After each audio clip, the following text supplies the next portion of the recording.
Hey guys, welcome to the JW Untold Truth channel. So this is the history of the Jehovah Witnesses that they will deny until they are out of the Jehovah Witnesses, hence of the Watchtower organization's grip. So let's have a look for another two deny history of the Jehovah Witnesses. Number 17, the end of the presidency and the rise of the governing body. The new type of leaders for the Jehovah Witnesses. So let's have a look what we can find and what the Jehovah Witnesses deny about this history. So the death of Nathan Noor in 1977 resulted in Fred Franks becoming the new president of the Jehovah Witnesses of the Watchtower Bible Tract Society of Pennsylvania. And we have a photo of Fred Franks here introducing a new book. But unfortunately for Fred Franks, this was not an easy transition because he was confronted with huge hurdles. And this is where the Jehovah Witnesses will deny the following history of the beloved organization. So let's have a look at a few details about this denial history or disturbed history of this governing body, the rise of the governing body.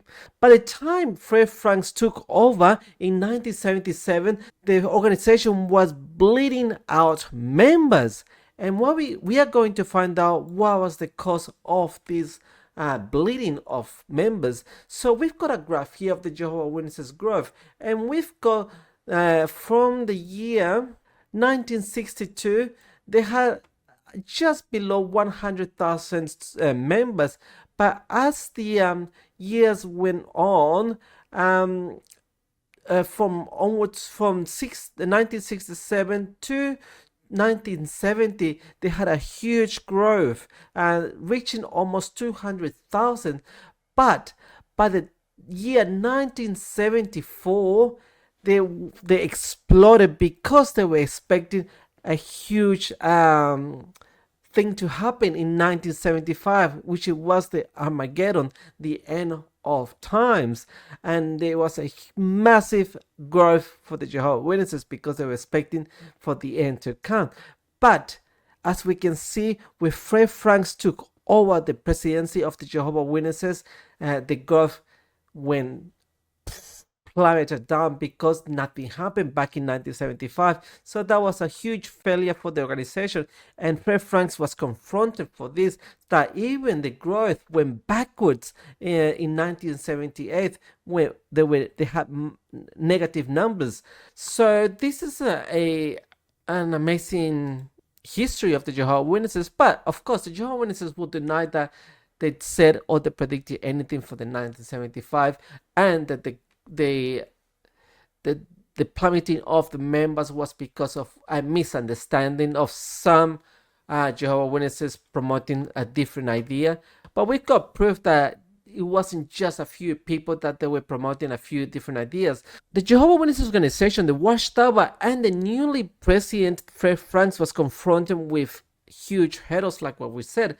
And this was the expanding of access of information on the TV, cable television. The local libraries have a lot of massive amount of information about Jehovah's Witnesses now, and the wealth of new information that challenged the previous ideology of the Watchtower, the doctrines of the Watchtower.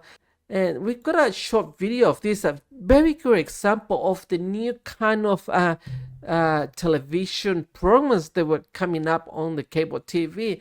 And let's have a look at this short video about the Jehovah's Witnesses history of what was happening back in the day. Let's have a look at this short clip. Really shocked me to my core was this, and every other Jehovah's Witness listening to this, is that we were so convinced that the leadership, the governing body, would never tell one lie. Mm-hmm. They would always speak the truth, yes, no matter what the truth was. Mm-hmm. That is a fabrication. It is a lie. They have lied to us.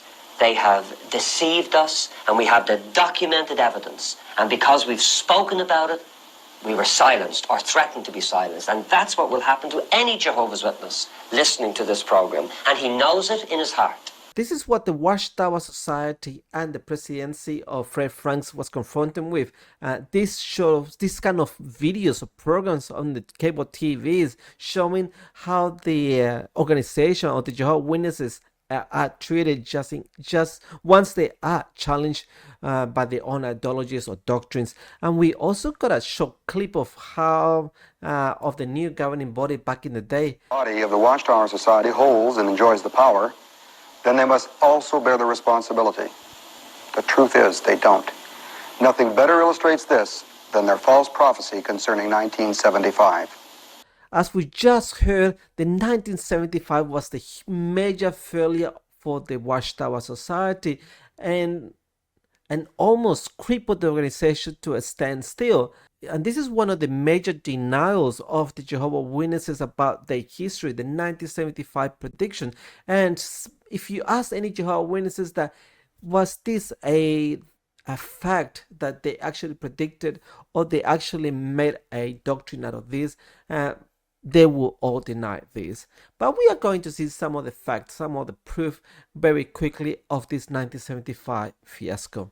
So number 18, the 1975 fiasco. So let's go through the proof that we have here very quickly of some of the Watchtowers and their wakes, and let's have a look what they were saying back in 1975 very quickly to show you how the Jehovah's Witnesses would deny all these proof from their own magazines. So we got the first awake 1966 October, page 19 and 20. Let's have a look at this Watchtower. So let's read the first quote here. It says, "Does God's rest day parable the time man has been on earth since this creation? Apparently so. From the most reliable investigation of the Bible chronology, harmonizing with the many accepted dates of secular history, we find that Adam was created in the autumn of the year 2026 BCE. Sometime in the same year, Eve could well have been created, directly after which God's rest day commenced. In what year then will the first 6,000 years of man's existence and also the first 6,000 years of God's rest day come to an end? The year 1975. Here they are pointing on God's rest, 1975. This is worthy of notice, particularly in view of the fact that the last days began in 1914 and that the physical facts of our day in fulfillment of prophecy mark this as the last generation of the wicked world.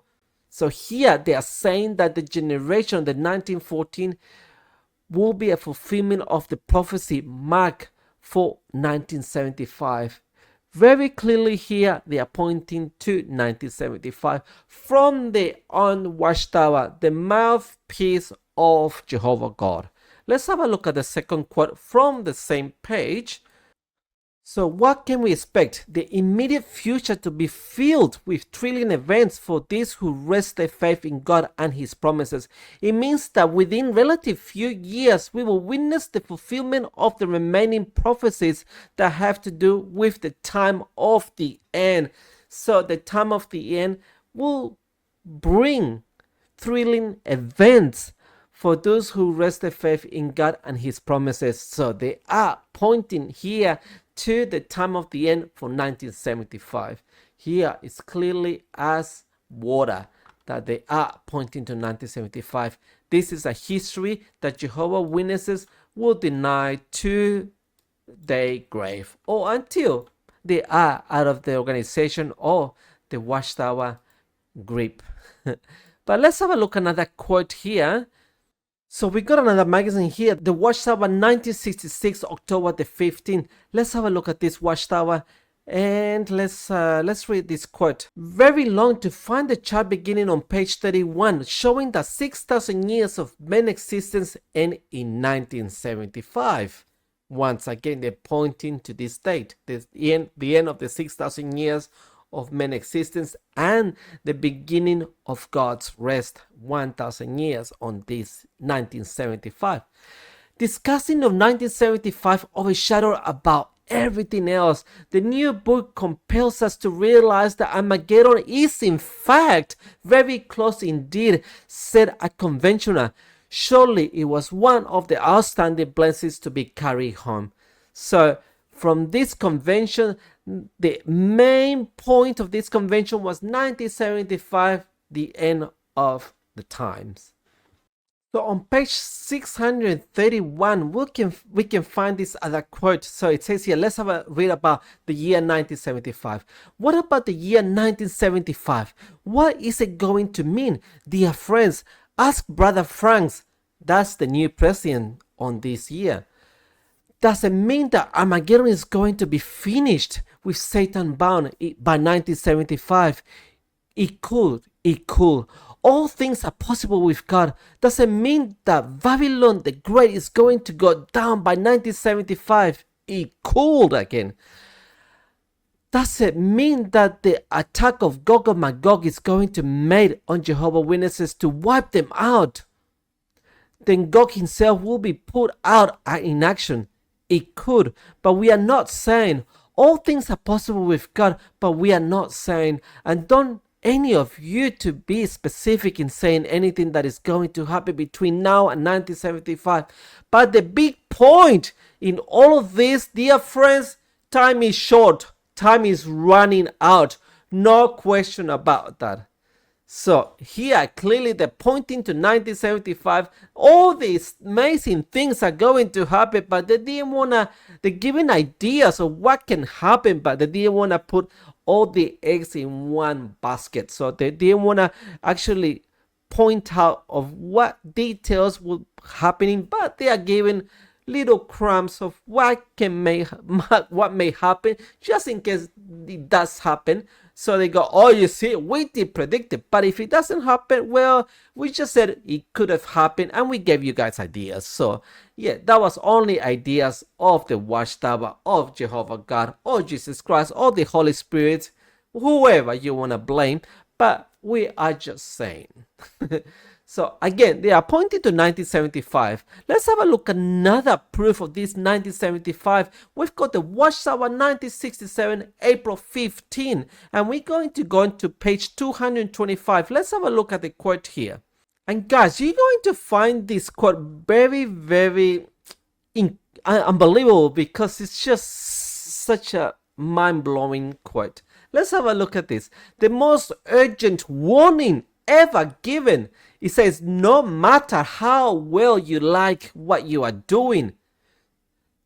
What? No matter how well you like what you are doing, no matter how satisfied you are with your situation, and no matter what your plans are, you will immediately leave all this and run to a place of safety if you are convinced that the danger of sudden death is starting in your face. So here they're pointing to 1975, and they are saying no matter what your plans are, no matter what you are doing, what job you're doing, what you plans to build a house or buy a house or education, whatever you're thinking, you are going to immediately stop what you're doing and run to a place of safety if you are convinced that a sudden death is staring at your face. So they're pointing to 1975, the death of millions of people are about to happen. So you want to go and be in a safe place. So just abandon everything. So this is a quote from this Watchtower. How dangerous is this, eh? Unbelievable. Okay, second quote for this article. It says, that is exactly the case with the warning that we speak of here, and there are reasons why it can truly be said to be the most urgent warning ever given. First, is from God. Did you just hear that? They're saying that this message that they printed here back in 1967 is from God himself, and nothing of this crap happened. So was God lying? Or what? Or were they just making all this crap out and pointing that God was saying it? You make your own decision about this. But let's keep reading. So it says, it is from God who has given reliable warnings in the past, who as man's creator has a genuine interest in people's welfare. Oh boy. And to finish off this magazine with this quote, let's have a look how they finish off this article. So it says here, it is to come within the generation that has already seen 2 world wars, and it is only a few short years ahead of us. Why it is to come? You may ask. Well, the end of times that they keep talking about it, they are pointing that within this generation, the 1914 generation that has already seen World War One and Two, they got only a few short years. So 1967 to 1975, they only have 8 more years left. So in a few short years, the end is gonna come, and it's from God himself. Oops, nothing happened. God just lied to all of us. Oh, was it the governing body? And to finish off this video, we've got a talk in a convention. So this talk was given by Brother Charles Sinutku. Let's see what he had to say about the end of the world coming very shortly. Some of us looking forward to a change in this old system and its destruction for many years now. There are some of us who get a little weary and a little tired. And sometimes we just want to throw our hands up and say, I just don't know if I can go on any further. But just like a runner, when he's running a course and he gets near to the end, just about the time when he thinks he just can't go on any further, he realizes, well, there's the goal ahead of him. He's come around the last lap, and there it is. Well, all of a sudden he just seems to get some reserve power from nowhere, and with a sudden surge of energy, on he goes to break the finish line rope and win the prize. Well, now, as Jehovah's Witnesses, as runners, even though some of us have become a little weary, it almost seems as though Jehovah has provided meat in due season, because he's held up before all of us a new goal, a new year, something to reach out for, and it just seems has given all of us so much more energy and power in this final burst of speed to the finish line. And that's the year 1975. Do we really know what it means? Well, we don't have to guess what the year 1975 means. If we read the Watchtower, because the Watchtower has been very explicit as to what the year 1975 means for us. If you wish to write down the page 262 in the 1967 issue of the Watchtower, we read, what does the year 1975 mean for humankind? The end of 6,000 years of human existence, and possibly the time when God executes the wicked and starts off a 1,000-year reign under his Son, Jesus Christ. Unquote. What did it say? The end of 6,000 years of human existence, and that's all? No. It gave us a little more to think about there. Did it say for certainty the time when God executes the wicked and starts off the 1,000-year reign by Jesus Christ? No. But it did give us a glimmer of light. It says possibly the time when God executes the wicked and starts off the 1,000-year reign of his Son, Jesus Christ, 1975. Doesn't that give you a little bit of excitement about the future? Even if there is the possibility that that's it, when God will bring the battle of Armageddon and clean this whole earth off, and you'll be ushered right into a paradise earth forevermore, never again to be afflicted with this satanic old system of things. It will be gone down. Well, it should excite all of us. There are the skeptics who say, well, I'm not going to think about it and not worry about it. Not even going to pay attention to it. Well, now remember, brothers, the faithful and discreet slave is used by Jesus Christ to do what? Jesus says to provide meat in due season. This is meat, and it's come at the right time, and it's in its due season, and it's not wrong to think about it and to look forward to it. As far as knowing for sure, well, we know what we know for sure. We just read it. The end of 6,000 years of human history, and possibly the execution of the wicked in the beginning of the 1,000-year reign. And that should be exciting enough and talk enough for us. As one brother put it, stay alive to 75. Stay tuned to see what we can find from the next denied histories of the Jehovah's Witnesses.